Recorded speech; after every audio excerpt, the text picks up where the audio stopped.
Hello guys, मैं हूं संतोष कुमार दांगी और आज हम आपके लिए जो वीडियो लेकर आए हैं इस वीडियो में जो कि राष्ट्रीय उपलब्धि सर्वेक्षण 2021 की हम प्रैक्टिस कर रहे हैं, जो कि नास टेस्ट पेपर का जो पार्ट थर्ड है, यानी कि तीसरा जो उसका सेट जो आपको हाल ही में यानी कि अभी 25 या 28 अक्टूबर से आप लोगों का टेस्ट विद्यालय में प्रारंभ होने जा रहा है।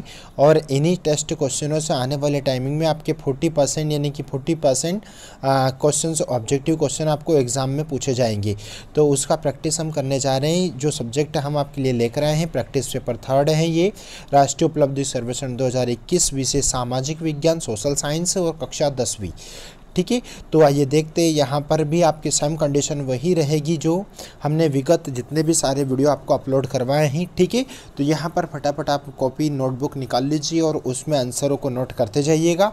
आंसर आप ABCD के सामने जो भी ऑप्शंस जो आ रहा है उसके साथ साथ में आप आंसर भी नोट करें और इन आंसरों की प्रैक्टिस आप कंटिन्यू करें। आप प्रत्येक विषय का चाहें तो अलग अलग नोट्स बना सकते हैं, या एक यदि आपके पास में बड़ा वाला बुक है, कॉपी है, तो आप उसमें भी सभी सब्जेक्ट का आप बुक बना सकते हैं। ठीक है, और यहाँ भी आपके 4 ऑप्शन से इसमें 1 से लगाकर तो 70 क्वेश्चंस दे रखे हैं, यानी कि सामाजिक विज्ञान का सॉल्यूशन हम आपको प्रोवाइड करवाने जा रहे हैं। सेट नंबर थर्ड है बच्चों, ये मेरी बात को समझना। सेट नंबर थर्ड सामाजिक विज्ञान का सॉल्यूशन है ये। ठीक है, ये देखते हैं पहला क्वेश्चन क्या कह रहा है। बेट्रिस नाइजीरियाई कलाकार प्रियंका सोनी बारेन द्वारा बनाया गया एक चित्र दिखाया गया। यहाँ दिखाया गया है कि इस चित्र के बारे में सोनी बारे कहते हैं कि यह काम हूबहू दीवार पर किसी छींटे की तरह है। मैं सिर्फ इसके एक दुर्लभ वस्तु बनने के बारे में सोच रहा था। इसकी दुर्लभता का कारण हाल ही में घटित युद्धों को एक स्रोत में है। मैं उन लालची कंपनियों के परिणाम स्वरूप होने वाली आपदाओं के बारे में भी सोच रहा था, जिन्होंने वनस्पतियों एवं जीवों को नष्ट कर दिया है और नदियों को गंदगी का नाला बना दिया है। इस चित्र का मुख्य विषय क्या हो सकता है। ठीक है, जो बताया गया है इसका मुख्य आधार क्या हो सकता है, यानी कि प्रश्न क्रमांक फर्स्ट का आंसर बन जाएगा बच्चों यहाँ पर ए आंसर आपका करेक्ट हो जाएगा, यानी कि नाइजीरिया के समृद्ध तेल संसाधन, यानी कि ए ऑप्शन करेक्ट है। नंबर 2 देखेंगे। प्रश्न क्रमांक 2 है आपका धार एक्सप्रेस एवं समझौता एक्सप्रेस 2 ट्रेन सेवाएं हैं जो भारत और पाकिस्तान के बीच में चलती है। निम्नलिखित में से कौन सी सुविधा इन दोनों देशों के यात्रियों के लिए ट्रेन के से सफर करने का मुख्य कारण हो सकती है। तो यहाँ पर भी 4 ऑप्शन दे रखे हैं, यानी कि प्रश्न क्रमांक 2 का राइट आंसर बन जाएगा बच्चों, यानी कि दोनों देशों के अंदरूनी, यानी कि बी ऑप्शन, अंदरूनी हिस्सों में यात्रा के अन्य साधनों की तुलना में ये ट्रेन कम समय लेती है, यानी कि बी ऑप्शन करेक्ट। नंबर 3 देखेंगे। भारत के एक विशेष क्षेत्र से संबंधित निम्नलिखित कुछ स्थानीय व्यंजन दिए गए हैं, यानी कि अब यहाँ पर 4 ऑप्शन हैं हमारे सामने, यानी कि प्रश्न क्रमांक 3 का आंसर निकालेंगे तो यहाँ पर लद्दाख इसका आंसर आ जाएगा, सी ऑप्शन आपका करेक्ट है। बट मैं डियर स्टूडेंट, मैं आपको कहना चाहूँगा कि इससे पहले भी हमने बाकी के सभी सब्जेक्ट, यानी कि सेट 2 के सारे 5 सब्जेक्ट का 100% सॉल्यूशन आपको प्रोवाइड करवाया है। और अभी हाल ही में जो हमारा तीसरा सेट जो चल रहा है इसका सॉल्यूशन भी मैंने आपको प्रोवाइड करवा दिए। आपने वो वाले वीडियो नहीं देखे, अंग्रेजी, हिंदी, गणित, सामाजिक विज्ञान, सारे सभी सब्जेक्ट का हम सॉल्यूशन आपको प्रोवाइड करवाने जा रहे हैं। ठीक है, प्रश्न क्रमांक 4 देखेंगे। प्रश्न क्रमांक 4 है दुनिया के 2 देशों के बीच की तुलना का एक हिस्सा निम्नलिखित है। दोनों देशों की पहचान करें, यानी कि यहाँ पर भी ऑप्शंस दे रखे ABCD ऑप्शंस है, यानी कि प्रश्न क्रमांक 4। तो प्रश्न क्रमांक 4 का बच्चों यहाँ पर बन जाएगा अफ्रीका और चीन। अफ्रीका और चीन, यानी कि बी ऑप्शन आपका करेक्ट है। नंबर 5 देखेंगे। नंबर 5 क्या कह रहा है आपका कि यह नंबर 5 में ऑप्शन है यहाँ पर कि नंबर 5 में अपने को बताना निम्नलिखित में से कौन सा पहलू रूमी के भगवान के बारे में तत्व ज्ञान दर्शन शास्त्र का मूल है। ठीक है, यहाँ पर भी 4 ऑप्शन दे रखे हैं, यानी कि प्रश्न क्रमांक 5 का आंसर बन जाएगा ए ऑप्शन आपका करेक्ट, यानी कई रूपों एवं नामों के बजाय ईश्वर सार्वभौमिक तथा एक है। नंबर 6 देखेंगे। रूमी ने समा को संगीत सुनने और पवित्र नृत्य करने के लिए प्रोत्साहित किया। संगीत ने भक्तों को अपना पूरा ध्यान परमात्मा पर केंद्रित करने में सहायता की। इस विचार से धुमक्कड़ दरवेशों के अभ्यास का विकास एक अनुष्ठान के रूप में हुआ। निम्नलिखित में से किस देश में घुमक्कड़ दरवेशों का समारोह पारंपरिक रूप से प्रचलित है, यानी कि यहाँ पर 4 ऑप्शन दे रखे हैं, यानी कि प्रश्न क्रमांक 6 का राइट आंसर बन जाएगा तुर्की। तुर्की आपका राइट आंसर है, ए ऑप्शन आपका करेक्ट है।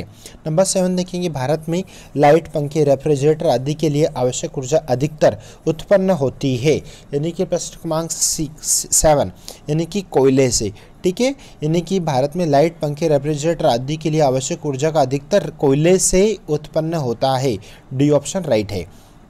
नंबर 8 देखेंगे, यहाँ पर 326 ईसा पूर्व में हाइडास्पेस नदी की लड़ाई में भारत के राजा पोरस के खिलाफ सिकंदर की रणनीति का नक्शा दिखाया गया। यह लड़ाई हाइडास्पेस नदी के किनारे पर लड़ी गई थी, जो अब पाकिस्तान में है।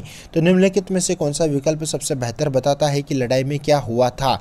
यानी कि प्रश्न क्रमांक 8 जो आंसर है वो उसका राइट आंसर बन जाएगा। सिकंदर अपनी सेना के हिस्से के साथ नदी के किनारे तक चला गया और फिर नदी पार कर गया।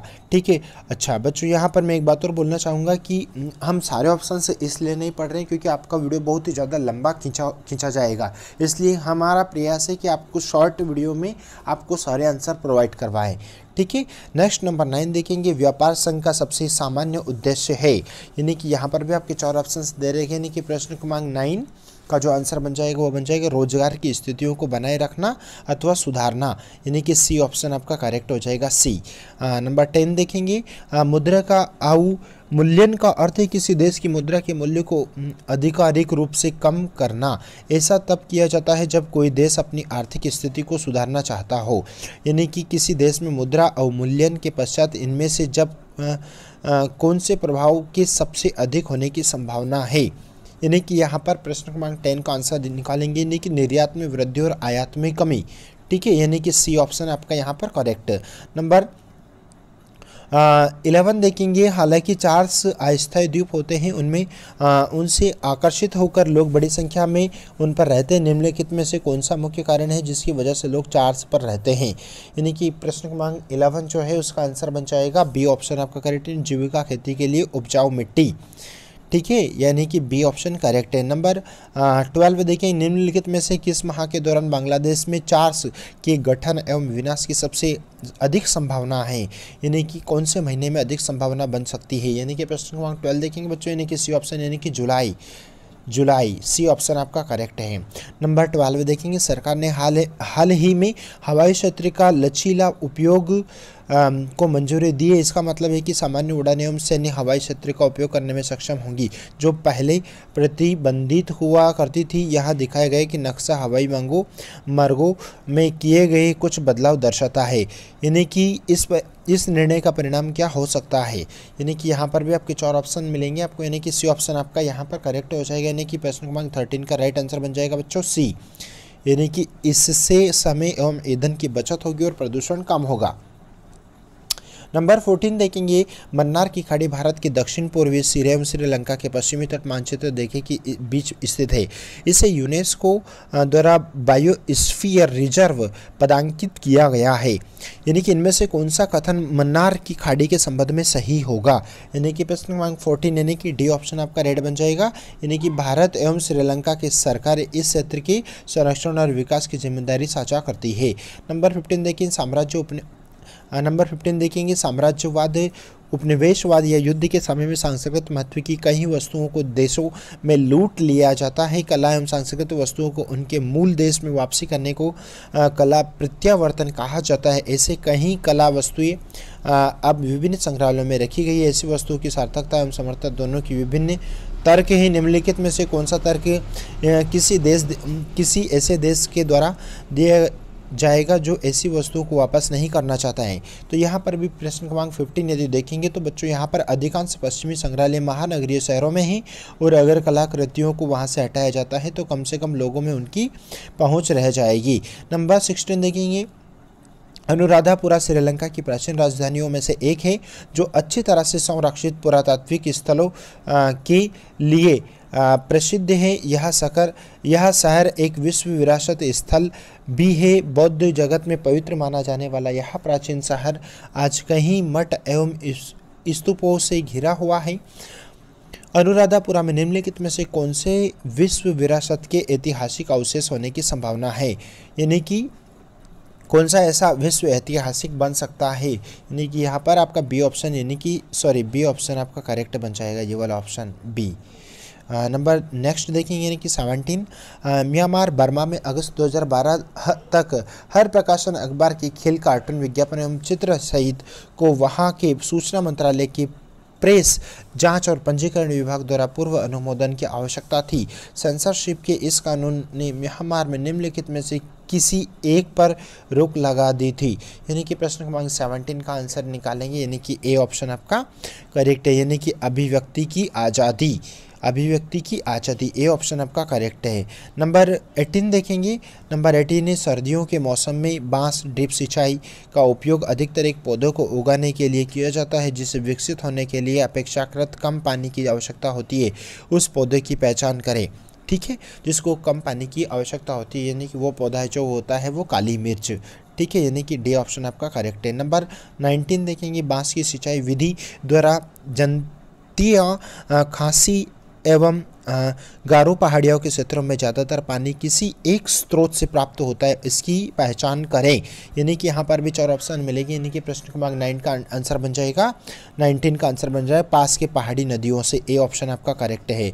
नंबर 20 देखेंगे। यहाँ 2009 लोकसभा चुनाव के परिणाम दिखाए गए हैं, ठीक है। लोकसभा में विपक्ष का नेता का सदस्य होगा, ठीक है, तो यहाँ पर भी कौन सा विपक्ष का सदस्य बन सकता है, यानी कि 2009 का लोकसभा का चुनाव का आंकड़ा यहाँ पर दिया गया है, यानी कि यहाँ पर एनडीए, ठीक है, क्योंकि एनडीए दूसरे नंबर पर आ रहा है इसलिए उसका बी ऑप्शन हमारा करेक्ट हो जाएगा। नंबर नेक्स्ट देखेंगे, यानी कि 21 पोंगल या थाई पोंगल तमिलनाडु में मनाए जाने वाला एक त्यौहार है। एक त्यौहार की बात हो रही है जो स्थानीय मान्यता के अनुसार सूर्य की अपनी दक्षिणी सीमा से उत्तर की ओर यात्रा की शुरुआत को चिन्हित करता है।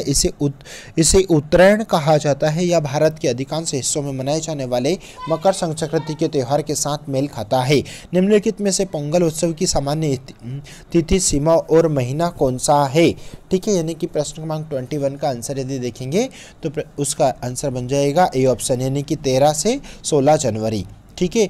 नंबर 22 देखेंगे। नीचे अजंता की गुफाएं दिखाई गई है, ठीक है, तो निम्नलिखित में से कौन सा चित्र की इन गुफाओं में पाए जाने की संभावना है, ठीक है। अजंता की गुफाओं में से कौन सा चित्र है जो कि वहां पर आज भी विद्यमान है, यानी कि प्रश्न क्रमांक 22, यानी कि यहाँ पर ये वाली जो चित्र है ये आज भी उस गुफा में विराजित है, यानी कि सी ऑप्शन आपका करेक्ट हो जाएगा।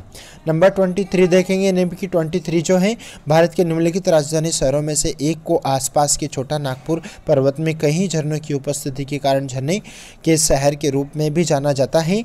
2000 ईस्वी में इस भारतीय राज्य के बनने के बाद से ही यह शहर इस राज्य की राजधानी रह चुका है। तो इस शहर की पहचान करें, यानी कि भोपाल है, रांची, नागपुर है, देहरादून है, यानी कि प्रश्न क्रमांक 23 का आंसर बन जाएगा रांची। रांची आपका आंसर बन जाएगा, यानी कि बी ऑप्शन आपका करेक्ट है। प्रश्न क्रमांक 24 देखेंगे, यानी कि प्रश्न क्रमांक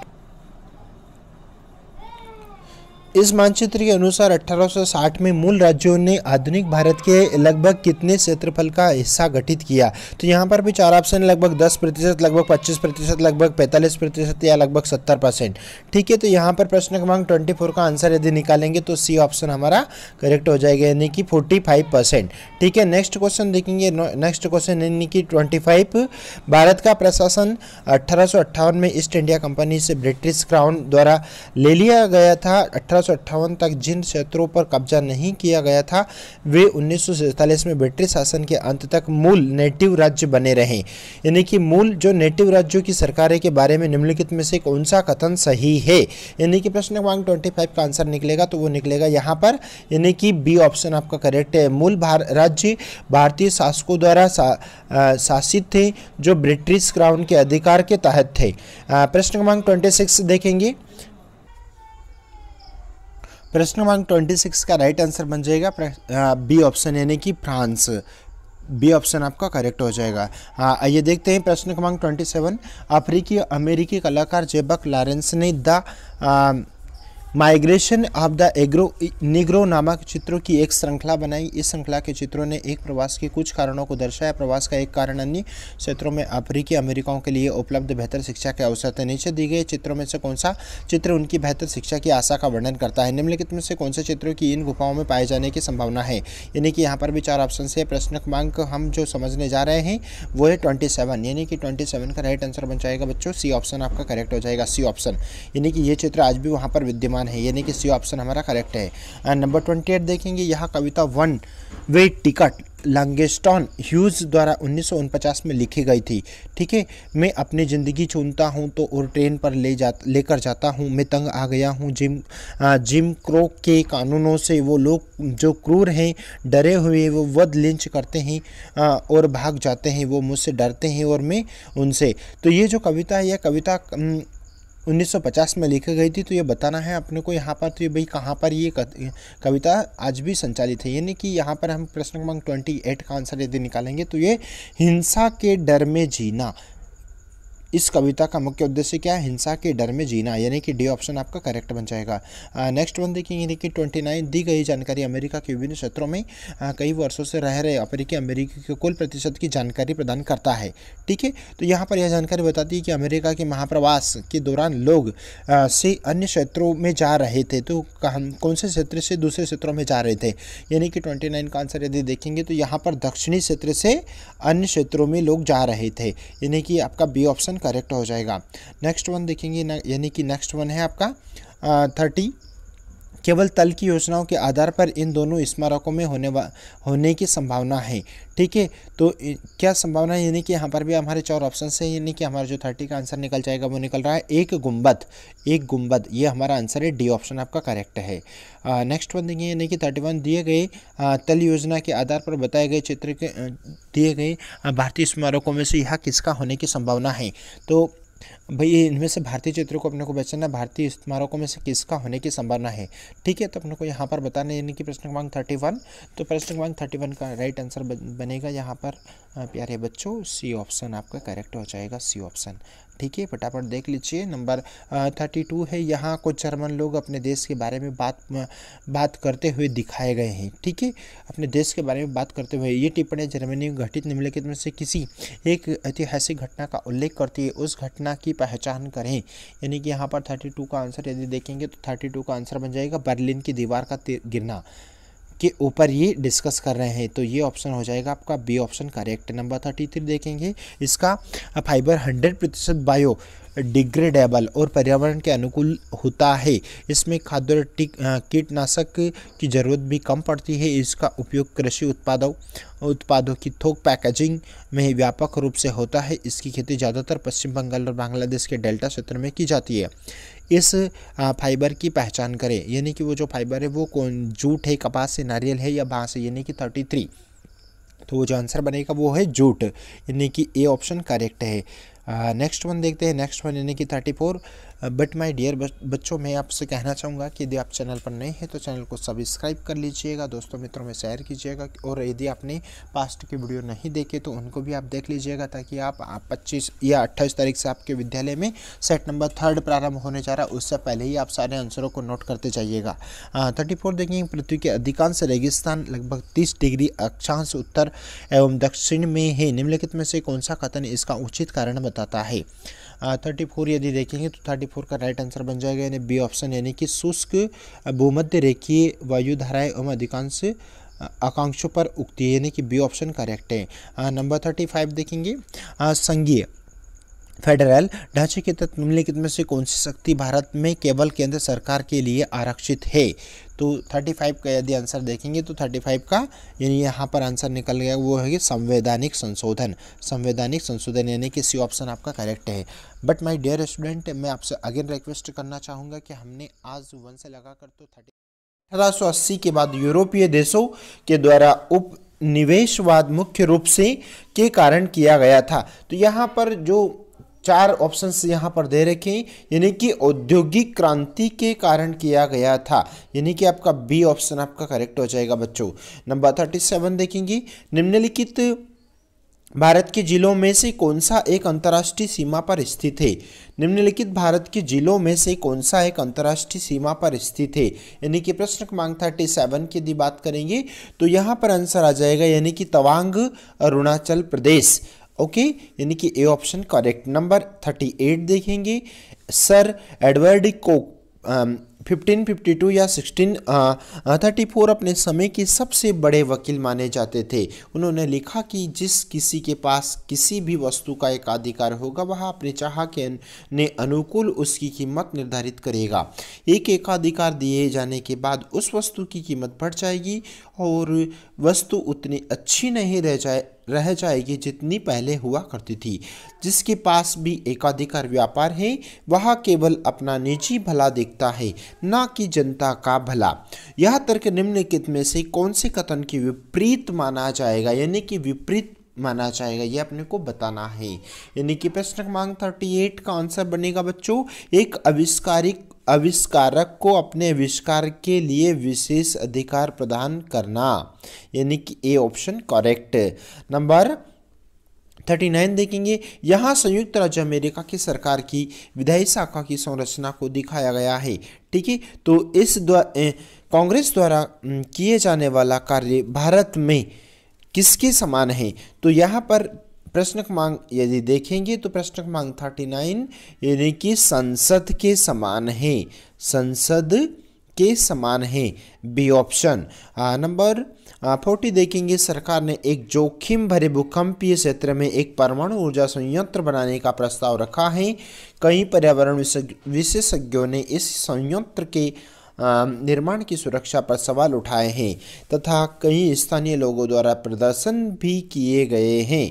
ठीक है, तो यहाँ पर इस मानचित्र के आधार पर ऊपर बताए गए संयंत्र की प्रस्तावित साइट है, यानी कि हरिपुर है, कोवाड़ा है, जीतापुर या मीठी विरदी। यानी कि प्रश्न क्रमांक 40 का आंसर यदि देखेंगे तो सी ऑप्शन, यानी कि जैतापुर आपका राइट आंसर बन जाएगा, सी ऑप्शन। नेक्स्ट वन देखिए, यानी कि 41 निम्नलिखित कथनों पर विचार करें। तो यहाँ पर केवल यहाँ पर 41 का यदि आंसर देखेंगे तो 41 का आंसर बनेगा, यानी कि उपरोक्त जितने भी सारे कथन है सारे सही है। ठीक है, यानी कि हमारा डी ऑप्शन करेक्ट हो जाएगा। 42 देखेंगे, यदि एक अंतर्राष्ट्रीय क्रिकेट मैच भारत में सोमवार को प्रातः 5 बजे प्रारंभ हो रहा है तब इसका सीधा प्रसारण लंदन में इस समय को देखा जा सकेगा। भाई भारत में तो 5 बजे हो रहा है प्रातः, लेकिन लंदन में उस टाइमिंग कौन सा टाइमिंग होगा? ठीक है, तो यहाँ पर हम यदि देखेंगे तो प्रश्न क्रमांक 42 यानी कि लंदन में वहाँ पर रविवार यानी कि एक दिन पहले रात्रि 11:30 का टाइमिंग रहेगा। यहाँ पर 42 का आंसर निकलेगा, डी ऑप्शन करेक्ट। 43 देखें, निम्नलिखित में से कौन सा कथन सत्य है, यानी कि सत्य बताना अपने को, कथन कौन सा सत्य है, यानी कि 43। तो यहाँ पर अफ्रीका से कर्क रेखा, मकर रेखा और विषुवत रेखा तीनों गुजरती है, किंतु यूरोप के से केवल अंटार्कटिका वृत्त गुजरता है। तो यहाँ पर जो प्रश्न क्रमांक 43 का जो आंसर निकल रहा है, 43 का आंसर निकलेगा, डी ऑप्शन, यानी कि उपरोक्त सभी। प्रश्न क्रमांक 44 देखेंगे, प्रश्न क्रमांक 44 निम्नलिखित में से कौन से कथन असत्य हैं? भाई कौन कौन से कथन इसमें से असत्य हैं ये अपने को बताना है। यानी कि 44 तो यहाँ पर केवल हिमालय पर्वत का निर्माण ज्वालामुखी क्रिया के फलस्वरूप हुआ है, ये कथन असत्य है, यानी कि आपका ए ऑप्शन। ठीक है, ये आपका ए ऑप्शन आएगा इसमें। नेक्स्ट 45 देखें, निम्नलिखित में से कौन से कथन सत्य है? अब आपने को सत्य बताना है, यानी कि 45, यानी कि यहाँ पर आपका आंसर बन जाएगा, यहाँ पर 45 का बी ऑप्शन करेक्ट है, बी ऑप्शन करेक्ट है। 46 देखेंगे, इंग्लिश निम्नलिखित कथनों पर विचार करें। इंग्लिश ईस्ट इंडिया कंपनी ने सूरत में अपना पहला व्यापारिक माल गोदाम केंद्र खोला। सर थॉमस रो गूगल दरबार जाने वाला इंग्लिश ईस्ट इंडिया कंपनी का पहला प्रतिनिधित्व था। ऊपर दिए गए कथनों में से कौन सा कथन सत्य है, सही बताना है अपने को यहाँ पर, यानी कि 46 का आंसर बनेगा, ए ऑप्शन करेक्ट हो जाएगा, यानी कि आपका ए ऑप्शन करेक्ट। 47 देखेंगे, निम्नलिखित में से किस राज्य को लॉर्ड डलहौजी द्वारा कुशासन के बहाने ब्रिटिश राज्य में मिला लिया गया था? ठीक है, यानी कि 47, यानी कि ए ऑप्शन, यानी कि अवध, ए ऑप्शन आपका करेक्ट हो जाएगा। नंबर 48 देखेंगे, रेगुलेटिंग एक्ट यानी कि 1773 का प्रमुख प्रावधान क्या था? ठीक है, यानी कि 48, यानी कि सी ऑप्शन करेक्ट, यानी कि हमारा सी ऑप्शन यहाँ पर आंसर आ जाएगा, सी ऑप्शन। नेक्स्ट वन देखेंगे 49, 15वीं शताब्दी में सर्वप्रथम भारत आने वाले व्यापारी थे, यानी कि 15वीं जो शताब्दी थी उसमें से भारत में कौन से व्यापारी आए थे? डच आया था, फ्रांसीसी, पुर्तगाली या ब्रिटिश। 49 देखेंगे तो यहाँ पर सबसे पहले कौन आए थे? पुर्तगाली 15वीं शताब्दी में आए थे, यानी कि सी ऑप्शन करेक्ट है। 50 देखेंगे, ऐसा लोकतंत्र जहाँ जनता अपने प्रतिनिधि चुनकर भेजती है कहलाता है, जनता स्वयं प्रतिनिधि चुनकर भेजती है तो उसे क्या कहते हैं? यानी कि 50, यानी कि उसे कहा जाएगा अप्रत्यक्ष लोकतंत्र, उसे क्या कहा जाएगा? अप्रत्यक्ष लोकतंत्र। 51, ब्रिटिश शासनकाल में अवध क्षेत्र में महालवाड़ी व्यवस्था लागू की गई, यहाँ महल का अर्थ है, यानी कि 51 देखेंगे तो गांव, महल का अर्थ का, महलवाड़ी का अर्थ हो जाएगा गांव, यानी कि डी ऑप्शन। 52 देखेंगे, ब्रिटिश शासन काल में भारतीय व्यापार पर निम्नलिखित में से कौन सा प्रभाव नहीं पड़ा था? भाई ब्रिटिश काल जो था उसमें भारतीय व्यापारों पर प्रभाव नहीं पड़ा था, तो किस कारण से उन पर प्रभाव नहीं पड़ा था ये अपने को इसमें बताना है। यानी कि भारतीय वस्तुएं महंगी बिकने लगी, यानी कि यहाँ पर इसके कारण उन पर प्रभाव नहीं पड़ा था, यानी कि डी ऑप्शन करेक्ट हो जाएगा, डी। 53 देखेंगे, पुर्तगाली व्यापारियों ने काली मिर्च एवं मसालों के व्यापार पर एकाधिकार प्राप्त करने के लिए सबसे पहले कहाँ पर दुर्ग स्थापित किया? तो कालीकट पर, कोचीन या गोवा या दमन, यानी कि 53 का आंसर यदि देखेंगे तो 53 का आंसर कोचीन, बी ऑप्शन आपका करेक्ट हो जाएगा, बी ऑप्शन करेक्ट है। नंबर 54 देखेंगे, कृषि में निम्नलिखित में से किसको शामिल किया जाता है? भाई कृषि में कौन आता है? केवल खेती बाड़ी या वानिकी या पशुपालन या उपरोक्त सभी? तो कृषि में जो आता है ना बच्चों वो सिर्फ खेती बाड़ी आता है, केवल खेती बाड़ी, यानी कि ए ऑप्शन करेक्ट है, ठीक है। नंबर 55 देखेंगे, किस आधार पर विभिन्न देशों को पिछड़े देश, विकासशील देश, विकसित देशों में वर्गीकृत किया जाता है? यानी कि 55 का यदि आंसर यदि देखेंगे तो प्रति व्यक्ति आय या राष्ट्रीय आय, आपका ए ऑप्शन करेक्ट हो जाएगा, ए। नंबर 56 देखेंगे, रोपण कृषि एक कारखानों की इकाई की तरह है जिसमें विशिष्ट वैज्ञानिक विधियों, स्थानीय श्रम का प्रयोग कर उत्पाद को विश्व बाजार में बेचा जाता है। इसके अंतर्गत उत्पादित की जाने वाली फसलें हैं तो खाद्यान्न फसलें, चाहे वह रबर व रेशेदार फसलें हैं या तिलहन फसल हैं। यानी कि 56 यदि देखेंगे तो यहाँ पर चाहे वह रबर, आपका आंसर बन जाएगा, बी ऑप्शन करेक्ट है। बट माय डियर स्टूडेंट, मैं आपको कहना चाहूँगा कि यदि आप चैनल पर नए हैं तो प्लीज़ आपसे निवेदन है कि आप चैनल को सब्सक्राइब कीजिएगा, दोस्तों मित्रों में से शेयर कीजिएगा, लाइक जरूर कीजिएगा, ताकि हम आप तक जितने भी सारे इंपॉर्टेंट वीडियो आने वाले सभी परीक्षाओं के आप तक हम पहुंचा सकें।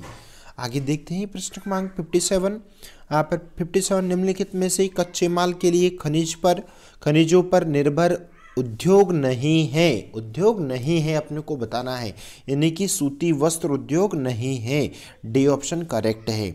नंबर 58 देखेंगे, वर्तमान में आर्थिक नियोजन का कार्य किसके द्वारा किया जाता है? तो 58 देखेंगे तो यहाँ पर किसके द्वारा किया जाता है? नीति आयोग के द्वारा, यानी कि बी ऑप्शन करेक्ट है। 59 देखेंगे, ब्रिटिश शासन काल में भारत से निर्यात होने वाली प्रमुख वस्तुएं थी। तो ब्रिटिश जब शासन काल था तब भारत से कौन सी वस्तुएं निर्यात होती थी? यानी कि 59 तो भारत से कपड़े भी निर्यात होते थे, मसाला भी होता था, कुटीर उत्पाद भी, यानी कि आपका डी ऑप्शन करेक्ट बन जाएगा। 60 देखेंगे, रामकृष्ण परमहंस से प्रभावित होकर 1897 ईस्वी में रामकृष्ण मिशन की स्थापना किसने की थी? तो रामकृष्ण मिशन परमहंस की स्थापना किसने की थी 1897 में? तो यहाँ पर यानी कि 60 प्रश्न यदि देखेंगे तो स्वामी विवेकानंद जी ने रामकृष्ण परमहंस की स्थापना की थी, स्वामी विवेकानंद जी, ठीक है। 61, सुभाष चंद्र बोस ने देश को स्वतंत्र करने के लिए रक्त की आखिरी बूंद बहा लेने की शपथ लेते हुए सेनापति की हैसियत से भारत की अस्थायी सरकार का गठन कहाँ किया था? तो कहाँ किया गया था? यानी कि 61, यानी कि सिंगापुर में। कहाँ किया था? सिंगापुर में। नेक्स्ट वन यानी कि 62, भारत की एकता एवं अखंडता को अक्षुण्ण बनाए रखने के लिए कौन सा सहायक तत्व नहीं है? सहायक तत्व नहीं है। 62 यानी कि भाषावाद, कौन सा नहीं है, भाषावाद। आपका राइट आंसर बन जाएगा डी ऑप्शन, भाषावाद। नेक्स्ट वन यानी कि 63 6 से 14 वर्ष तक के सभी बच्चों के लिए निःशुल्क और अनिवार्य प्रारंभिक शिक्षा का प्रावधान किया गया है। तो ये कौन से संविधान के अंतर्गत आ रहा है, ठीक है, यानी कि 63। तो ये जो आ रहा है ना, ये 86वां संविधान संशोधन द्वारा, यानी कि यहाँ से 6 से तो 14 वर्ष तक के सभी बच्चों को अनिवार्य या निःशुल्क शिक्षा देने का प्रावधान है। यानी कि वो जो आ रहा है वो आ रहा है 86वां संविधान संशोधन द्वारा, यानी कि A option correct. Number 64 Bharat में नौसेना के संगठन को 3 क्षेत्रीय कमानों में विभक्त किया गया है। इनमें से पूर्वी कमान का मुख्यालय कहाँ स्थित है? तो कहाँ पर स्थित है 64, यानी कि यहाँ पर, यानी कि वो है सी ऑप्शन आपका, यानी कि विशाखापट्टनम। क्या आ जाएगा आंसर आपका? विशाखापट्टनम। 65 देखेंगे, नागरिक विद्रोह में सबसे महत्वपूर्ण विद्रोह कौन सा था जिसका उल्लेख बंकिम चंद्र चट्टोपाध्याय ने अपनी पुस्तक आनंद मठ में किया है? बंकिम चंद्र चट्टोपाध्याय जी की जो पुस्तक थी वो कौन सी थी? आनंद मठ थी। तो उन्होंने विद्रोह जो किया था ना, तो ये अपने को इसमें यहाँ पर बताना है, यानी कि प्रश्न क्रमांक 65 का आंसर बच जाएगा यानी कि वो है सन्यासी विद्रोह, यानी कि बी ऑप्शन करेक्ट है। नंबर 66 भारत की विदेश नीति के प्रमुख सिद्धांत है। भारत की जो विदेश नीति है ना, उसका मुख्य सिद्धांत क्या है भैया, ये अपने को बताना है। 66 यानी कि उसका जो सिद्धांत है वो गुटनिरपेक्षता भी है, या निशस्त्रीकरण का समर्थन, या साम्राज्यवाद का विरोध, तीनों सारे के सारे उसके सिद्धांत है, विदेश नीति के सिद्धांत, यानी कि डी ऑप्शन करेक्ट। नंबर 67 संयुक्त राष्ट्र संघ का महत्वपूर्ण अंग नहीं है। तो संयुक्त राष्ट्र संघ जो है ना, उसका महत्वपूर्ण अंग नहीं है बताना है अपने को इस क्वेश्चन में। तो कौन सा नहीं है, यानी कि अंतर्राष्ट्रीय श्रम संगठन नहीं है, यानी कि डी ऑप्शन आपका उत्तर हो जाएगा। 68 देखेंगे, ऐसा भूभाग जो चारों ओर से जल से घिरा है को कहलाता है। तो क्या कहलाता है, यानी कि वो कहलाता है द्वीप। क्या कहलाता है? द्वीप कहलाता है, यानी कि सी ऑप्शन। संसार के मीठे पानी के 90% भंडार बर्फ के रूप में संचित है। तो कहाँ पर है वो है अंटार्कटिका में। कहाँ है? अंटार्कटिका में, यानी कि बी ऑप्शन करेक्ट बन जाएगा 69 का। टुडे आज का लास्ट क्वेश्चन है, मानव अधिकार के अंतर्गत निम्नलिखित में से किस अधिकार का समावेश नहीं है? मानव अधिकार जो है ना, उसके अंतर्गत जो भी आता है उसमें कौन सा अधिकार को समावेश नहीं किया गया है? तो वो किसको नहीं किया गया है? वो किया, ये डी ऑप्शन, यानी कि वो प्रशासनिक अधिकार को नहीं किया गया है। माय डियर स्टूडेंट, मैं आपको अगेन कहना चाहूँगा कि यदि आप चैनल पर नए हैं तो प्लीज़ हमारी प्रत्येक वीडियो में बहुत ही ज़्यादा मेहनत लगती है बच्चों, प्यारे बच्चों। हम आपसे कहना चाहेंगे कि आप चैनल को सब्सक्राइब कीजिएगा, लाइक कीजिएगा, दोस्तों मित्रों में शेयर कीजिएगा, ताकि हम आने वाले सभी एग्ज़ाम के वीडियोस और सभी ऑल टू ऑल पेपर्स आपको हम प्रोवाइड करवा सके।